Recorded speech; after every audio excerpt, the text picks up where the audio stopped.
కరీంనగర్ లో యువత ఆలోచించలే, హైదరాబాద్ లో యువత ఉన్నా కూడా, వరంగల్ లో యువత ఉన్నా కూడా, ఆదిలాబాద్ లో యువత ఉన్నా కూడా, ఎక్కడ యువత ఉన్నా కూడా రండి, కరీంనగర్ రండి, కరీంనగర్ రండి, కాషాయం జెండా చేతవద్దని ఏ చౌరస్తాలో కేసీఆర్ వచ్చి ముస్లింలందరూ ఒక్కడిగండి, బండి సంజయ్ ని ఓడగొట్టండి చెప్పి కేసీఆర్ అన్నప్పుడు స్పందించని వ్యక్తి హిందువే కాదన్నా, స్పందించని యువకుడు హిందువే కాదన్నా.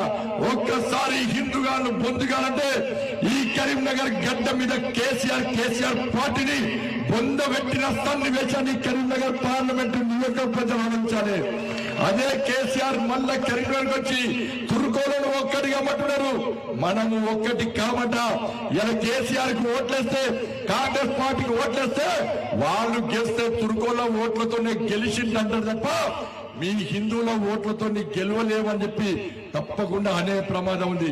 నేను చేస్తా, కేసీఆర్ సవాల్ చేస్తా, కేసీఆర్ నేను హిందూ ఓట్ బ్యాంక్ ద్వారా పక్కా గెలుస్తున్నాయినా, హిందూ ఓట్ బ్యాంక్ ద్వారా పక్కా గెలుస్తున్నా, హిందూ ఓట్ బ్యాంక్ ద్వారా నేను గెలిస్తే నువ్వు కింద మీద అన్ని మార్చుకొని ఇలా ముస్లిం ఇవాళ నువ్వు రాజకీయ సన్యాసం తీసుకుంటావా చెప్పు, నా సవాల్కు సిద్ధంగా. నీకు ముస్లిం మీద నమ్మకం ఉంది కదా, ముస్లింలు ఓట్లేసి గెలిపిస్తారని నీకు నమ్మకం ఉంది కదా, ముస్లిం ఓట్లతోనే గెలుస్తానని చెప్పి నీకు విశ్వాసం ఉంది కదా, నీకు దమ్ముంటే నా ఛాలెంజ్ స్వీకరించు. నేను కనుక ఓడిపోతే పక్కా రాజకీయ సన్యాసం తీసుకుంటా. ఏ రోజు నా నోటి నుంచి కానీ హిందుత్వం గురించి మాట్లాడా, హిందూ ధర్మం గురించి మాట్లాడా, కాషాయపు జెండా చేతిలో పట్టుకోను రాముని గురించి మాట్లాడా, నా సవాల్కు కేసీఆర్ సిద్ధమా? నా సవాలు స్వీకరించే దమ్ము ఇలా కేసీఆర్ కుండాలంచాలి, సిగ్గుండాలే కేసీఆర్. ఫోన్ ట్యాపింగ్ చేసి ఆ రహస్య సమాచారాన్ని ధ్వంసం చేసిన మూర్ఖుడు కేసీఆర్. దేశ భద్రతకు సంబంధించిన రహస్య సమాచారాన్ని, టెర్రరిస్టులకు సంబంధించిన రహస్య సమాచారాన్ని పూర్తిగా ధ్వంసం చేసిన మూర్ఖుడు ఈ రాష్ట్ర ముఖ్యమంత్రి కేసీఆర్ అనే విషయాన్ని గుర్తుంచుకోవాలి. ఏమైందండి రేవంత్ అన్న, ఏమైంది? నువ్వేంటి కూడా దేశ భద్రత రహస్య సమాచారాన్ని కేసీఆర్ ధ్వంసం చేసిందని, టెర్రరిస్టుల సమాచారాన్ని కేసీఆర్ ధ్వంసం చేసిందన్నావు కదా, మరి ఎందుకు కేసీఆర్ లోపడేస్తలేరు? ఇప్పటికీ భారతీయ జనతా పార్టీ ఉంటే కేసీఆర్ తీసుకుపోయి పొక్కలేసి ఈ పంట మడదంతో మన భారతీయ జనతా పార్టీ ప్రభుత్వం ఏర్పడుతుంది. దేశంలో నరేంద్ర మోడీ గారు ఇళ్లను పాకిస్తాన్ లో గుసాయించి ఏ విధంగా సర్జికల్ స్ట్రైక్ చేసిండో ఈయన కేసీఆర్ ఫామ్ లకు గుసాయించి పక్క సర్జికల్ స్ట్రైక్ చేసే దమ్ము పక్క భారతీయ జనతా పార్టీకి తప్ప ఏది లేదన్నా. అదే దేశ భద్రత రహస్యాన్ని సమాచారాన్ని ధ్వంసం చేస్తే ఊరుకుంటారు అన్న. కేసీఆర్ టెర్రరిస్టుతో సమానం, టెర్రరిస్టులకు మద్దతు తెలిపిన విషయం దీని ద్వారా స్పష్టమవుతున్నది. నువ్వు నిజంగా దేశభక్తులు అయితే ఆ సమాచారాన్ని కేంద్ర ప్రభుత్వానికి ఇవ్వాలి, కేంద్ర గూఢచార సంస్థలకు మన సంస్థలకు ఇవ్వాలి. వాళ్ళకి ఇవ్వకుండా నువ్వు ధ్వంసం చేస్తావంటే పక్కా కేసీఆర్ దేశద్రోహి, కేసీఆర్ కుటుంబం దేశ ద్రోహులన్న విషయాన్ని ఈ తెలంగాణ సమాజం గుర్తుంచుకోవాలి.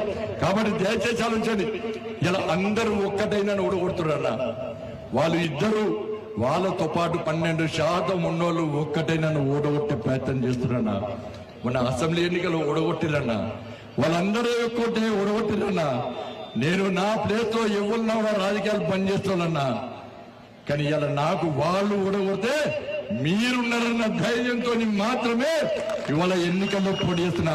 నాకు వాళ్ళు లేకుండా నాకు నా వాళ్ళు ఉన్నారు, నాకు నా ధర్మం ఉంది, నాకు నా 80% ఉన్న హిందూ సమాజం, ఈ హిందూ యువత నా వెంట నడుస్తారు.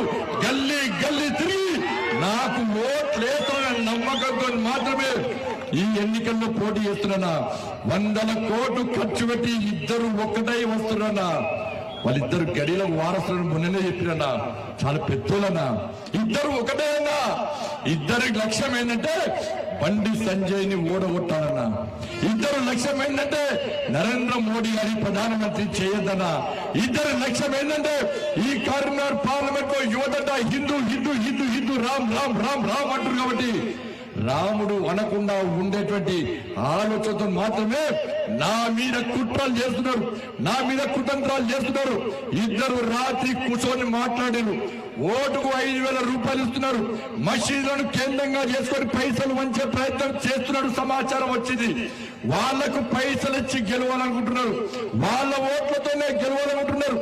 ఈ సమయంలో హిందూ సమాజం జాగృతం కాకుంటే, ఈ సమయంలో హిందూ సమాజం చైతన్యవంతం కాకుంటే ఈ హిందూ ధర్మానికి హేళన చేసేటువంటి వ్యక్తులకు ఇంకా ప్రోత్సాహం ఇచ్చిన విషయాన్ని ఒక్కసారి గుర్తుంచుకొని వాళ్ళను నన్ను ఓడగొట్టడం వాళ్ళతో అవుతుందా అన్న? అవుతుందా అన్న? వీళ్ళు అంతా ఏబీసీ గాళ్ళన్న, వీళ్ళు ఏబీసీ గ్యాంగ్ అన్న. ఏబీసీ అంటే ఏ అంటే అసదుద్దీన్ ఓవైసీ గ్యాంగ్, బి అంటే బిఆర్, సి అంటే కాంగ్రెస్ గ్యాంగ్. ఈ ఏబీసీ గాళ్ళతోని ఏమైతుందన్నా?